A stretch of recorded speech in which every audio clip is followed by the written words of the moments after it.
Hello, everyone, and welcome to the show where I review something I just saw or read or played, and do some fan art about it. This is episode 3, and I hope you guys enjoy it. This week, I'm going to talk about the third season of Stranger Things. I'm going to try to avoid spoilers in case you haven't seen it yet, which you should. So here we go. The new season of Stranger Things appeared on Netflix like a little over a week ago.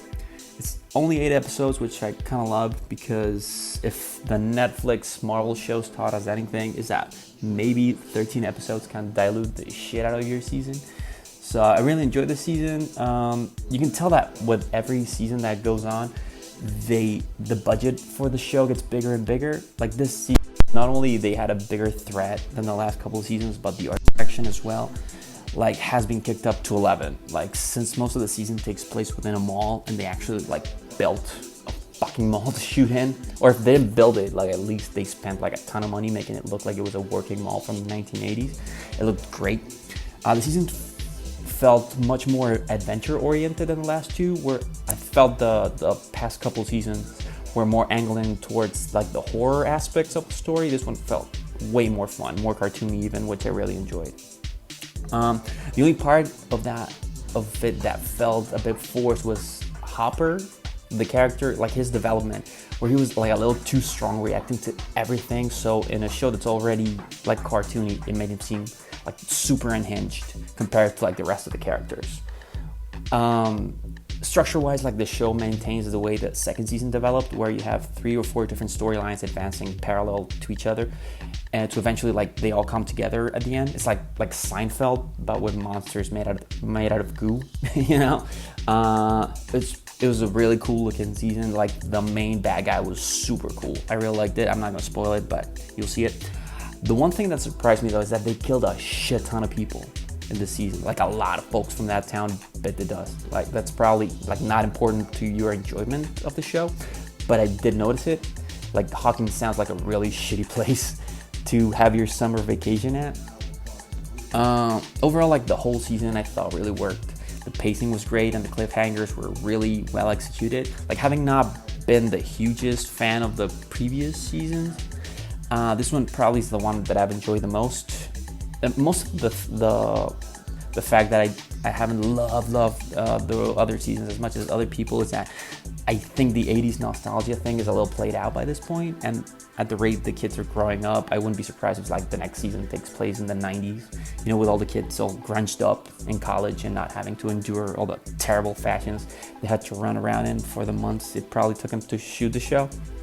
I like the way the kids are evolving in the series, how the relationships change throughout it, and how the personalities, you can tell they're growing up, how they're changing and how they interact with each other is it's a little different. One thing that kind of caught my attention is that they set up a thing in season 2 with a specific episode where Eleven learns more about where she came from and that there's other kids like her.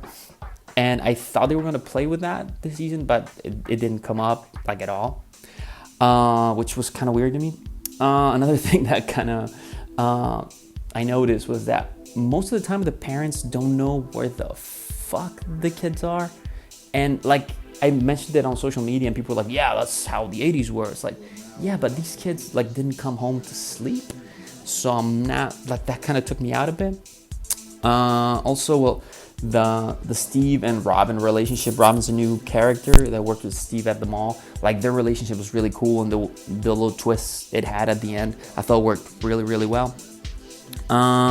So yeah, and the whole plot with Russians in the town of Hawkins, even though it was pretty cartoony the rest of the stuff, I thought was really interesting. And also the set design for that was really, really good. Like I said before, you can tell Netflix is giving these guys a lot of money to do this show, which it's awesome.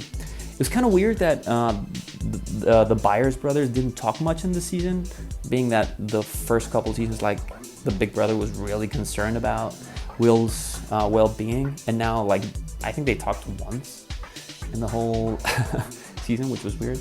I love the ending. I'm not gonna spoil it, but there's a big twist at the end, and that's it's kind of a gut punch after the whole cartoony side of it and how adventure oriented everything was.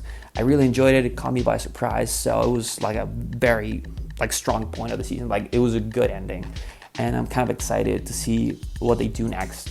So yeah, I really enjoyed it. Other than that, like some of the product placement was a little too much. It was super noticeable. I could have done without that.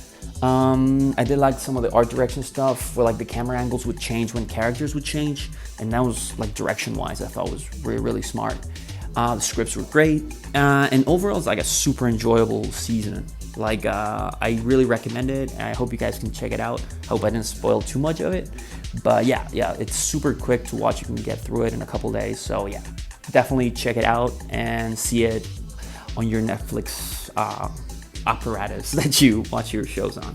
Anyway, that's it for this week. I hope you guys enjoyed the show. Hope you guys liked the artwork, and check out the past episodes. I'm gonna leave a link at the end, and that's it. Hope you guys liked it.